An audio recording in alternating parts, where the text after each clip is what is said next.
Alô, pessoas que estão procurando fazer muitos pontos no Enem. Para a gente chegar nos 900 pontos no Enem, a gente tem que entender direitinho todas as competências, habilidades, saber administrar tempo de prova, é óbvio, tem que ter uma noção legal de matemática, principalmente de matemática básica. E uma das coisas da matemática básica que vai se encaixar perfeitamente nessa competência de hoje, pessoal, que vai auxiliar aqui a parte de resolução de equações e tal. Por quê? Porque na competência 5, que é a competência de agora, nós vamos trabalhar bastante com funções. Olha lá, ó. Competência 5, modelar e resolver problemas que envolvem variáveis socioeconômicas ou técnico-científicas usando representações algébricas. Que mimimi, né, pessoal? Sensacional. O que significa isso? Modelar e resolver problemas. Modelar é a montagem. A modelagem quer dizer a montagem, é a organização do problema. Que no caso aqui seria a algebrização. Dar nome às incógnitas, o que significa isso e aquilo. Resolver o problema, aí já é mais óbvio, né? Eu te dei a estrutura para você fazer a modelagem, organizar as informações, daí você vai fazer o quê? Vai dar resultado disso. Vai resolver as equações, funções, como for, que envolvem variáveis socioeconômicas ou técnico-científicas. As variáveis, os x e o y, as coisas que vão se relacionar com ou não dependência entre elas, que pode ser função, não pode, mas normalmente aqui envolve funções sim. Aí socioeconômica ou tecnocientíficas é a parte de contextualidade, usando representações algébricas, quer dizer, a gente vai necessariamente mexer com valores desconhecidos. Essa é a estrutura. De uma forma geral, o que entra na competência de área 5, pessoal? Usando a linguagem comum de matemática. Funções e equações. É isso. Dos mais variados tipos. Não um tipo ou outro, mas dos mais variáveis. Isso significa o quê? Que aqui pode entrar equação em função do segundo grau, exponenciais, logaritmos, pode entrar coisas de geometria analítica, como pode entrar as coisas de trigonometria, mas dentro desse âmbito aí, né, de organizarmos as informações para buscar um resultado que tem a ver com situações do mundo real, socioeconômicas, técnico-científicas. Legal? Bora lá então ver a primeira habilidade das 5 dessa competência. Habilidade 19. Identificar representações algébricas que expressem a relação entre grandezas. Pessoal, representações algébricas que expressam relações entre grandezas, normalmente são funções. Por quê? Relações de dependência entre duas variáveis. E aí, como nós quantificamos coisas que nós chamamos de grandezas, vamos representá-las por variáveis, letrinhas, x e y e tal. Dependendo da estrutura que a gente vai utilizar, o problema sim vai ser um problema envolvendo função. Se a relação de dependência obedecer os critérios de função, que é todo x possui um único y correspondente. Se não, são equações simples. Mas, ainda assim, trabalhando, pessoal, com contextos envolvendo equações e funções. Só que nesse caso em especial, o que é? Eu te dou as informações e quero saber se você sabe modelar aquelas informações para fazer a sua representação algébrica. Então, nesse caso, normalmente, eu estou pedindo para você mostrar qual é a equação, a função, e não resolver algum cálculo envolvendo elas. Tá? Então, vamos entender como é que funciona isso por intermédio de um exemplo bonitinho aqui. Ó. A resistência mecânica, a ação, de uma viga de madeira em forma de um paralelepípedo retângulo é diretamente proporcional à largura B e ao quadrado de sua altura D, e inversamente proporcional ao quadrado da distância entre os suportes da viga, que coincide com o seu comprimento x, conforme ilustra a figura. A constante de proporcionalidade casinha é chamada de resistência da viga. Então, para tudo, ó. Eu estou falando aqui, pessoal, de uma série de grandezas e dizendo quais são direta e inversamente proporcionais a essa grandeza principal aí que ele propõe, que é o S-são. Então, o exercício vai fazer o trabalho justamente do quê? De relações entre grandezas. E ele quer que a gente mostre, o examinador pretende aqui, que a gente mostre como é que eu vou relacionar todas essas grandezas aqui entre si. Né? A resistência mecânica com B e D, que são diretamente proporcionais a ela, e X, que é inversamente proporcional ao quadrado e tal, como ele diz aqui. Legal? Então, veja, o problema não é para você fazer cálculos, mas sim para saber relacionar as grandezas entre si. Inclusive, não é nem um problema de função, é simplesmente de relação entre grandezas. O enunciado, ele diz que não é de função, porque ele está dizendo assim, a relação entre as grandezas. E como é que a gente articula isso? Então, olha que importante, porque neste enunciado a gente vai também utilizar coisas que a gente viu anteriormente. Você vai ter essa fusão de estruturas aí dentro das habilidades do Enem. E nessa aqui a gente vai trabalhar com o quê? Com aquelas grandezas direta e inversamente proporcionais. Então vem comigo. Então pede-se o seguinte, a expressão que traduz a resistência dessa viga de madeira. Essa expressão da viga que tem forma de paralelepípedo em função de quem? Bzinho, Dzinho e X. Legal? Bom, vamos lembrar de algumas coisinhas oriundas lá da proporcionalidade. Quando que eu sei que duas grandezas são diretamente proporcionais? Quando a razão entre elas é constante. Então, se eu tiver uma grandeza A e uma grandeza B, a razão entre essas grandezas se mantendo sempre igual, eu posso dizer que elas são diretamente proporcionais. Em contrapartida, duas grandezas serão ditas inversamente proporcionais quando o produto entre elas for constante. Então, nós vamos usar esses dois raciocínios que você não pode esquecer de jeito nenhum. Grandezas diretamente proporcionais, razão constante, inversamente proporcionais, produto constante. Olha como é que a gente vai encaixar isso no exercício. Lá no enunciado, ele diz o seguinte. Bora lá então. Ó. O enunciado está dizendo assim, ó, que S grande é diretamente proporcional a Bzinho. Então, se elas são diretamente proporcionais, a razão entre elas é constante. Por isso, S sobre B é igual a Kzinho. Lembra que no enunciado ele está dizendo que a constante de proporcionalidade é Kzinho mesmo. Diz também lá que S é diretamente proporcional ao quadrado de D. Opa! Se elas são diretamente proporcionais, quer dizer que a razão entre esse S e o quadrado de Dzinho tem que ser igual a constante. Então, S sobre Dzinho ao quadrado igual a K. Tá vendo que legal? A gente está fazendo separadinho cada uma delas. Depois a gente junta tudo. E agora? Está dizendo que esse mesmo ação é inversamente proporcional ao quadrado de x. Inversamente proporcionais significa que o produto entre s e o quadrado de x tem que ser constante. S vezes o quadrado de x, que é igual a k. E agora? Agora a gente monta assim, ó. Esse s tem que ser diretamente proporcional a b e ao quadrado de d. Então, b vezes o quadrado de d veio aqui embaixo, que seria s sobre b vezes d quadrado, vezes x ao quadrado. Por quê? Porque as inversamente proporcionais tem que ficar multiplicando, que é o x ao quadrado vezes o s. Mas b e quadrado de d, que são diretamente proporcionais, tem que ficar o quê? Dividindo s. Portanto, s sobre b vezes d quadrado vezes x quadrado tem que ser igual a k. O que eu tenho que fazer agora? Pessoal, eu tenho que isolar esse s.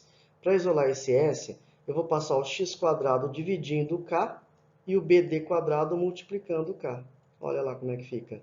S é igual a kbd quadrado sobre x quadrado. Tranquilo? Então, como eu tenho várias estruturas de direta e inversamente proporcionais, o que a gente fez? A gente resolveu uma por uma separada e depois juntou tudo. Quem é diretamente proporcional vai dividir o S, porque a razão entre elas tem que ser constante. E quem é inversamente proporcional tem que multiplicar esse S, que é o único que se manteve igualzinho ali, assim como o K no final. Então, a alternativa correta, a alternativa A. Beleza? Cumpriu direitinho aí a habilidade 1. Como que eu relaciono grandezas entre si de forma algébrica? O algébrico nos símbolos. Estão relacionados, então, esses símbolos todos aqui. Legal? Fechou aí as várias grandezas. Pronto, vamos para a próxima habilidade. Habilidade 20. Interpretar gráfico cartesiano que represente relações entre grandezas. Isso aqui é bastante simples, tá? E normalmente você tem até mais de um exercício com esse perfil. Gráfico cartesiano significa que você vai ter que entender que existe x e y. Isso indica também que eu estou relacionando duas grandezas entre si. Aí dentro desse gráfico cartesiano, nós temos que compreender como é que essas duas grandezas estão relacionando-se entre si. Então, o problema típico de interpretação de gráfico, que normalmente não envolve cálculos, ou se envolve também são cálculos simples. Então, item 20 aqui típico de gráficos. Exemplo é a questão de 2015. Um investidor inicia um dia com X ações de uma empresa. No decorrer desse dia, ele efetua apenas dois tipos de operações, comprar ou vender ações. Para realizar essas operações, ele segue esses critérios. 1. Vende metade das ações que possui assim que seu valor fica acima do valor ideal. VI. Passou de VI, ele vende. 2. Compra a mesma quantidade de ações que possui assim que seu valor fica abaixo do valor mínimo. MV, valor mínimo. Passou desse valor mínimo, ficou abaixo dele, ele compra a quantidade de ações que ele possui. E 3. Vende todas as ações que possui quando seu valor fica acima do valor ótimo. O gráfico apresenta o período de operações e a variação do valor de cada ação em reais no decorrer daquele dia e a indicação dos valores ideal, mínimo e ótimo. Quantas operações o investidor fez naquele dia? Pessoal, olha que simples o gráfico. Ó. O valor da ação começa aqui, nós não temos isso em reais, mas não importa. Aí ele começa a subir. Essa linha pontilhada do meio indica quando você atinge o valor ideal. A linha pontilhada lá de cima, quando atinge o valor ótimo, e a linha pontilhada aqui de baixo, quando atinge o menor valor. Passou do valor ideal, ele vende metade das ações. Abaixou ou passou aqui abaixo do valor menor, ele compra um número de ações igual àquele que ele tem. E passou do valor ótimo, ele vende todas as ações que ele tem. Quantas operações de compra e venda ele fez durante o dia, então? Então vamos lá, que legal. Ó. Primeiro, quando chega aqui um pouco antes das 11 horas, o valor da ação está subindo, chega no valor ideal e passa. Então aqui ele faz a primeira operação. Né? No valor ideal, passou, o que ele faz? Ele vende metade das ações que ele tem. Vendeu metade, o valor da ação começou a subir, continua subindo, mas não chegou no valor ótimo e começa a descer. Quando ele cruza o valor ideal de novo, ele vende? Não, porque agora a ação está diminuindo de preço. Diminui, inclusive fica abaixo do valor menor. O que ele faz aqui? Compra uma quantidade de ações igual àquela que ele tem. Então ele vendeu metade, desceu, passou do valor menor. O que ele faz agora? Ele compra uma quantidade igual à que ele tem. Maravilha. Aí desce mais um pouco, ele não faz movimentação nenhuma. Passa de novo pelo valor menor, não faz movimentação nenhuma, não faz sentido, né? Porque está subindo, subindo. E de novo ele encontra o valor ideal. Quando chegou aqui no valor ideal, o que ele faz? Vende metade das ações. Terceira operação. Mas o preço da ação continua subindo, ele tem metade das ações. Aí ela chega no valor ótimo e passa do valor ótimo. Quando chegou no valor ótimo, o que ele faz? Ele vende todo o restante das ações. Faz a quarta operação. E nesse momento ele fica sem ação alguma. Então agora ele não tem ação, pessoal. Não tem ação nenhuma. Ele vai comprar ações caso ele vá passar lá para baixo pelo valor menor de novo. Mas ele não vai. Pode ver que você desce, sobe, o valor da ação varia. Mas ele não tem mais ações porque ele vendeu tudo aqui. Então, quantas operações ele fez no dia? 4 operações. Fechou? Ridiculamente simples, é uma questão de interpretação de gráfico. Aliás, é uma dica, né, pessoal? Gráficos e tabelas na prova do Enem, pessoal, são fundamentais. Achou gráfico, tabela, já é tipo de exercício que você deve colocar na lista daqueles que você deve resolver primeiro. Por quê? Porque são simples, você vai ganhar tempo e garantir pontuação na prova. Lembra que o Enem exige muito, muito de você o quê? Saber administrar o tempo. Primeiro as questões moleza, depois as médias e de repente as buchas lá para frente. Se der tempo, vai fazer as buchas, garantir pontos antes. Beleza? Vamos para a próxima. Habilidade de número 21, não competência, né? Nós estamos nas habilidades da competência de número 5 e essa é a 21ª habilidade das 30 totais aí do Enem. Resolver situação-problema cuja modelagem envolva conhecimentos algébricos. Resolver situação-problema, pode ver que é um item que aparece em praticamente todas as competências.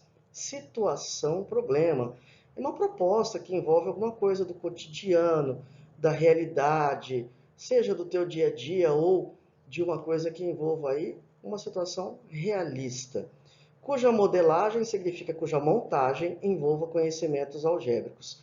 Álgebra, pessoal, equações, as expressões que envolvem valores desconhecidos e funções. Isso aí é o básico da álgebra. Vamos ver como esse 20 aí nos dá uma situação problema em que a gente vai envolver aí esses conhecimentos algébricos, modelar, montar de acordo com a situação problema. Em 2011, um terremoto de magnitude 9 na escala Richter causou um devastador tsunami no Japão, provocando um alerta na usina nuclear de Fukushima. Em 2013, outro terremoto de magnitude 7 na mesma escala sacudiu Sichuan, sudoeste da China, deixando centenas de mortos e milhares de feridos. A magnitude de um terremoto na escala Richter pode ser calculada por m igual a 2/3 de log de E por E0. Para tudo. A questãozinha lá de 2016 não é a primeira questão que cai sobre terremoto no Enem. Se eu não me engano, nos últimos 8, 9 anos aí caíram 3 ou 4 questões. E terremoto está envolvido diretamente com cálculos que envolvem logaritmos. Aliás, esta habilidade aqui é uma habilidade onde é muito comum aparecer logaritmo, função no segundo grau, função exponencial ou cálculos exponenciais. São os 3 itens que mais aparecem nessa estrutura. Logaritmo não é necessariamente difícil, mas normalmente trabalhoso. Então essa aqui já é uma questão de nível médio para difícil. Se você tiver boa habilidade com logaritmos, é uma questão que você vai poder resolver na sequência das questões simples. Se não tem muita habilidade com log, faz parte do difícil que você vai deixar para resolver se tiver tempo. Legal? Então vamos lá, que eu vou ter que lembrar algumas coisinhas de log com vocês, por intermédio dessa resolução. Então, esta habilidade, ela normalmente é a habilidade que mostra logaritmos. E ó, não é por nada não. Na prova do Enem, 1 ou 2 questões de logaritmos, sempre. Além de outras que vão envolver essa mesma habilidade aqui, que pode ser, como eu disse para vocês lá, de função quadrática, pode ser de exponenciais e tal. Legal? Vamos lá. Sendo E a energia em kWh liberada pelo terremoto e E0 uma constante real positiva naquela formulinha lá, lembra? Magnitude igual a 2/3 de log de E sobre E0. Considere que E1 e E2 representam as energias liberadas nos terremotos ocorridos no Japão e na China, respectivamente. Então, no comando aqui, ele está dando uma ordem para você, quem é que é para ser o E1, quem é que é para ser o E2. Aqui ele está dando a referência, qual é a relação entre E1 e E2. Aí, pessoal, coloquei um gifzinho para vocês aqui. Esse gifzinho aqui é uma imagem do tsunami que assolou o Japão lá em 2011. Terrível, cara, foi muito louco isso aqui. Olha só que o carro parece um brinquedinho aqui, ó. Os japoneses são muito preparados para terremotos, mas esse tsunami aqui ele foi causado por um terremoto além do que eles esperavam e produziu um tsunami maior do que aquilo que eles estavam preparados. Tem muita imagem na internet sobre isso. Olha lá. Vamos usar a magnitude 1 como 9, já que o terremoto do Japão é aquele de energia E1. Bom, então vamos pegar na formulinha que foi dada, que relaciona a magnitude com energia, e substituir a magnitude por magnitude 1 e, consequentemente, a energia liberada por ele por E1. Vamos fazer a mesma coisa com a magnitude do terremoto da China, substituindo por 7, vamos chamar ela de M2. Assim, na formulinha, a energia liberada nesse terremoto a gente vai chamar de E2. Tem bastante coisa aqui de log, bastante detalhezinho. Isso aqui é uma questão trabalhosa. Como eu quero relacionar as energias E1 e E2, eu vou relacionar por intermédio disso aqui, ó, da diferença entre as magnitudes. M1 menos M2, que é 9 menos 7. E isso, se eu substituir, M1 vai ser 2/3 de log de E1 por E0, tá aqui, ó, menos o M2, que vai ser 2/3 de log de E2 por E0. Duas coisas que nós vamos fazer. O M1 menos o M2, que vai ser o 9 menos 7. E a outra, pessoal, esse 2/3 que aparece aqui, ó, no segundo membro, nós vamos colocar em evidência. Então, M1 menos M2, 2. 9 menos 7, que vai dar 2. Colocando 2/3 em evidência, lá o 2/3 de log de E1 por E0 por 2/3, fica o 2/3 lá fora. Menos o 2/3 do log de E2 por E0 por 2/3, fica o 2/3 lá fora, que fica só menos o log. Legal. 9 menos 7, 2, igual a 2/3 de log de um cara menos o log do outro cara. Pessoal, eu vou levar esse 2/3 para lá. Quer dizer, o 3 vai para lá multiplicando 2, 3 vezes 2, 6. Aí o 2 vai passar dividindo 6, que fica 3. 3 igual a log de um menos log do outro. E agora, eu tenho que usar uma propriedade de logaritmos. Logaritmo do quociente. Ó a propriedade aqui, ó. O logaritmo do quociente é o logaritmo da divisão. Vira o log do de cima, olha aqui, ó, menos o log do de baixo. Log do de cima menos o log do de baixo. Então, vai ficar log do de cima menos o log do de baixo. Log de E1 menos log de E0, menos log de E2 menos log de E0. Vamos lá? O log de E1 menos log de E0 não tem frescura, mas esse sinal de menos vai afetar tudo que vem aqui pela frente. Por isso que eu coloquei parênteses entre o log de E2 menos o log de E0. Então, lembra? Isso aqui era uma divisão e virou uma diferença de logs. E aqui também. Bom, vamos tirar dos parênteses. Vai ficar menos log de E2 e menos com menos mais log de E0. O log de E0 e o menos log de E0 cancelou. Então, nós ficamos com 3 igual a log de E1 menos log de E2. O que eu vou fazer agora, pessoal, é pegar aquela mesma propriedade que a gente aplicou e retornar. Isso aqui, ó, é log de E1 menos log de E2. Nós vamos transformar essa diferença em uma divisão. O log da divisão do E1 pelo E2. Então, vai ficar log de E1 sobre E2. Ó, a propriedade aqui, igual a 3. Pessoal, quando não tem ninguém aqui embaixo no logaritmo, que é a sua base, quem é essa base? Você lembra? É a base 10. Então, agora nós vamos fazer o logaritmo desaparecer, aplicando a definição de log. Esse 10 elevado a esse cubinho aqui, esse 3, que tem que ser igual a esse carinha aqui de cima. Lembra disso? Olha lá. Olha isso, ó. Olha o nosso gifzinho. Log de 64 na base 2 é igual a 6. Vem comigo, ó. Log de 64 na base 2 é igual a 6. Por quê? Porque 2 elevado àquele 6, que é igual a 64. Então, ó, 2 elevado àquele resultado é igual a esse cara aqui de cima. Então, aplicando a definição de log, o 10 que estava lá embaixo do log elevado ao 3, que estava aqui 10 ao cubo, igual a E1 por E2. E aí é só multiplicar cruzado. E1 vai ser 10 ao cubo vezes E2. Ou a energia do terremoto do Japão foi 1000 vezes superior à energia do terremoto liberado do terremoto da China. E isso vai estar na alternativa C de selvageria. Só que não. Beleza? Tá aí, ó, log, tá vendo? Mais dor de cabeça, mais trabalho. Por isso que tem que deixar para o final. Chegou no final da prova, sobrou tempo, olha, eu vou fazer, é log. Pô, eu lembro disso, maravilha, fez, resolveu, só alegria. Mas você não pode pegar um exercício desse, que demanda vários minutos de resolução. Em contrapartida, você tem outros de resolução muito simples para poder resolver e que garantem mais pontos do que esse aqui isoladamente. Beleza? Vai lá, fica antenado na gente aí, que a gente tem amanhã desse negócio de Enem. E a próxima habilidade? 22. Utilizar conhecimentos algébricos geométricos como recurso para a construção de argumentação.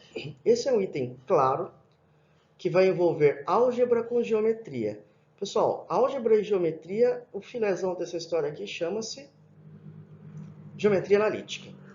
Também pode aparecer exercício de trigonometria misturado aqui, em especial de funções trigonométricas, gráficos de senoides, cossenoides, porque também tem o comportamento geométrico abordado. Então, o segredo aqui, pessoal, é álgebra com geometria, geometria analítica, ou, de repente, até essa parte de funções seno e cosseno, que você tem que manjar, porque o Enem sempre cobra. Vamos ver o que é que eu escolhi para vocês nesse exercício. Lá de 2014, a figura mostra uma criança brincando em um balanço no parque. A corda que prende o assento do balanço ao topo do suporte mede 2 metros.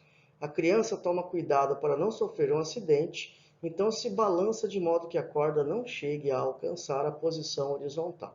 Legal. Olha a ilustração aí, ó. Tá aqui, o balanço está preso aqui no topo do suporte. Isso aqui tem uma distância fixa de 2 metros até onde a criança fica sentada. E ela vai fazer esse movimento pendular aqui, não é isso? Legal. Que mais? Na figura, considere o plano cartesiano que contém a trajetória do assento do balanço no qual a origem está localizada no topo do suporte do balanço, o eixo X é paralelo ao chão do parque e o eixo Y tem orientação positiva para cima. A curva determinada pela trajetória do assento do balanço é parte do gráfico da função. Essa questão, pessoal, ela é de nível médio. A parte de cálculo dela é até bem simples, mas o raciocínio por trás dela é médio para difícil também, né? E a gente precisava começar a mostrar aonde ficam as coisinhas um pouco mais pegadas do Enem para vocês. Então vem comigo. Vamos pegar essas informações, nenhuma informação aqui é perdida, e vamos juntar isso com o gráfico que ele deu. Olha que legal.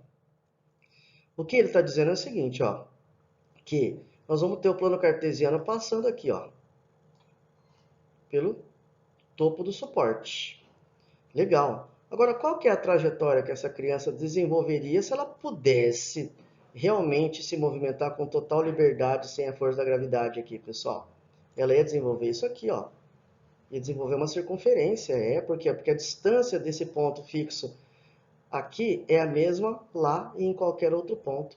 Quer dizer, a criança está desenvolvendo um arco de circunferência. Então, o movimento completo seria uma circunferência completa, que no plano cartesiano teria centro na origem do plano, já que o eixo X é paralelo ao chão do parque, passa aqui no topo, e o eixo Y é perpendicular a esse chão, ele é vertical e passa aqui no centro também. Olha que legal! Então, o que eu quero é a trajetória da criança, a função que representa a trajetória dessa criança. Você está ligado que essa trajetória, ela vai se limitar no máximo aqui, pessoal, a encontrar o eixo X. Quer dizer, essa circunferência aqui de baixo. Maravilha! Só que nós vamos encontrar primeiro a equação da circunferência toda. E como é que eu acho a equação reduzida da circunferência? Tem que obter essa formulinha aqui, ó. X menos A ao quadrado mais Y menos B quadrado igual a R ao quadrado. Aonde Azinho e Bzinho são as coordenadas do centro e o R'inho é o raio dessa circunferência. E o X e o Y são os infinitos pares ordenados que representam os infinitos pontos cuja distância até esse ponto central é sempre igual a 2 metros. Quais são as coordenadas do centro? 0, 0, porque ele disse que isso aqui coincide com o centro do plano cartesiano. E raio 2. Agora é substituir. Vamos lá. X menos 0, quadrado disso, mais y menos 0, quadrado disso, igual a 2 ao quadrado. Quer dizer, vai dar x quadrado mais y ao quadrado igual a 4. Esta seria a equação dessa circunferência. Eu não coloquei as alternativas aqui ainda, mas ele está propondo em termos de função, pessoal. Função é y dependendo de x.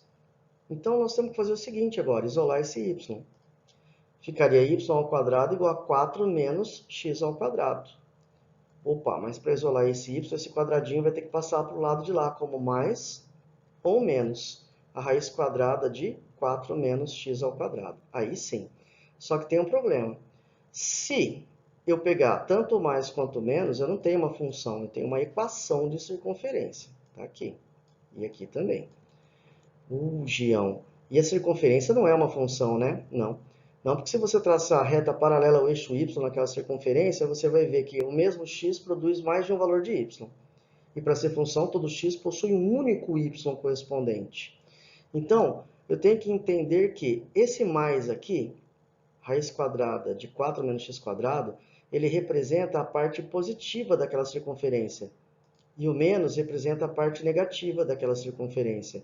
Opa, a trajetória da criança é essa semicircunferência de baixo.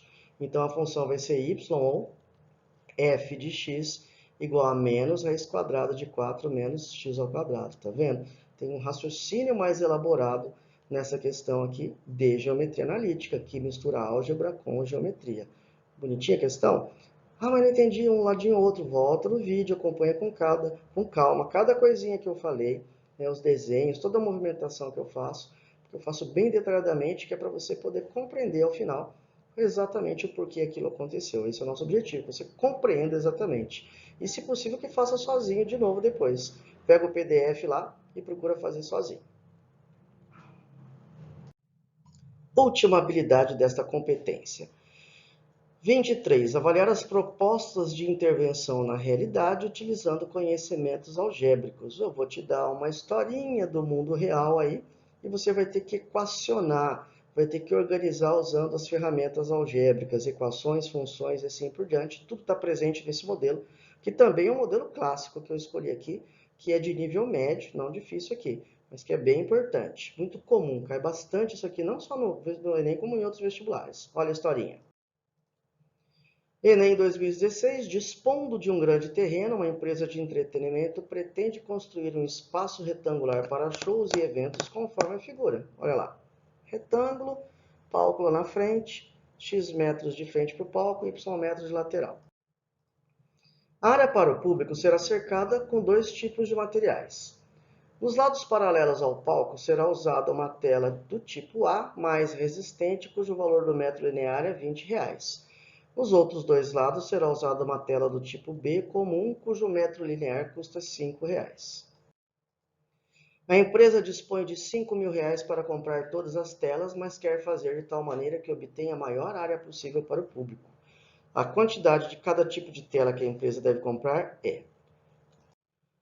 Pessoal, nós vamos precisar disso aqui agora, né? Daquele retângulo, lembra? O que o enunciado está dizendo? Que a tela que fica de frente para o palco, as telas que ficam de frente e paralelas ao palco, nós vamos ter X metros delas e um custo de R$20 por metro.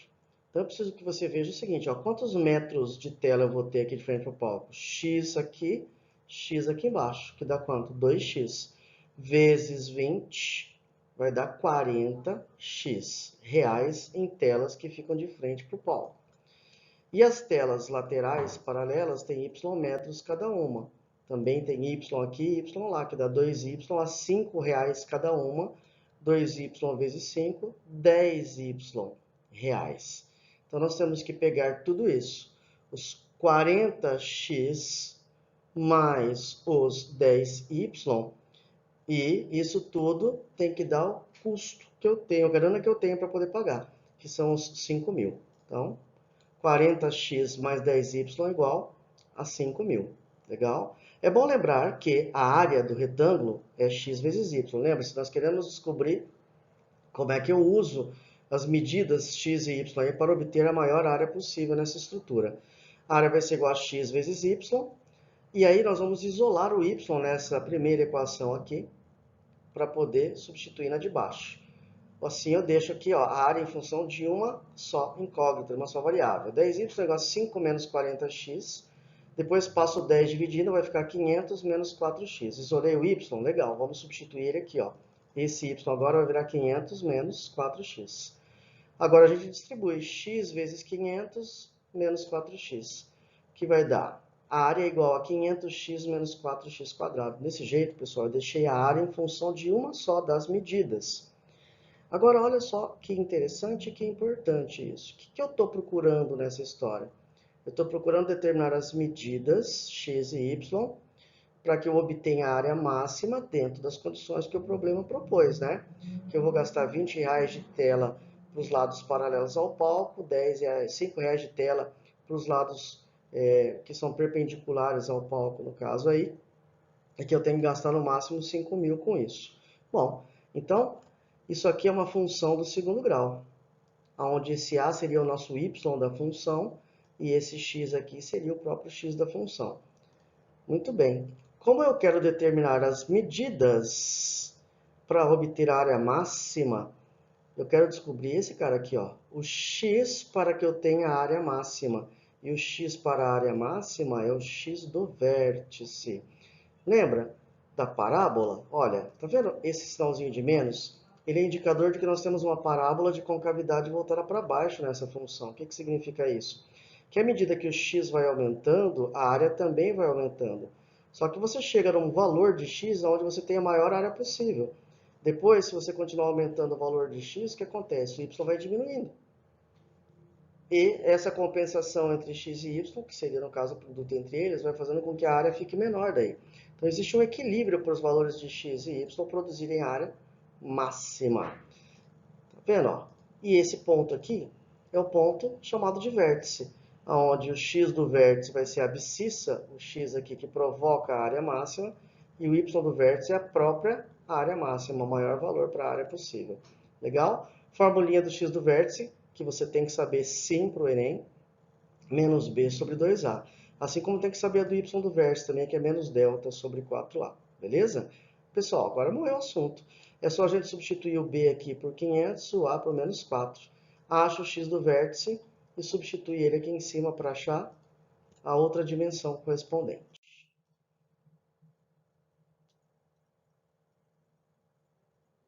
Olha lá. Menos 500 sobre 2 vezes menos 4, que vai dar menos 500 sobre menos 8, ou 62,5 metros. Então, o nosso palco tem que ter 62 metros e meio de frente e fundo. Agora, vamos substituir naquela expressãozinha, 500 menos 4x, o x por 62,5. 4 vezes 62,5 dá 250, o y vai ser 250 metros. Então, nossas laterais terão 250 metros de cercado. Essas vão ser as dimensões do nosso terreno para o show aí, ó. Então, a alternativa correta vai ser a alternativa B. 62,5 metros da tela tipo A e 250 metros da tela tipo B. Fechou? Essa é uma aula longa, por quê? Porque o assunto é mais difícil, né? A exposição desses itens aqui, claro, mais complexa também, mas espero que vocês tenham aproveitado bacana e legal. Depois disso, conseguir praticar exemplos sobre cada uma dessas situações, como eu sempre tenho sugerido. Legal? Até a próxima competência. Beijos do Gião. Bye.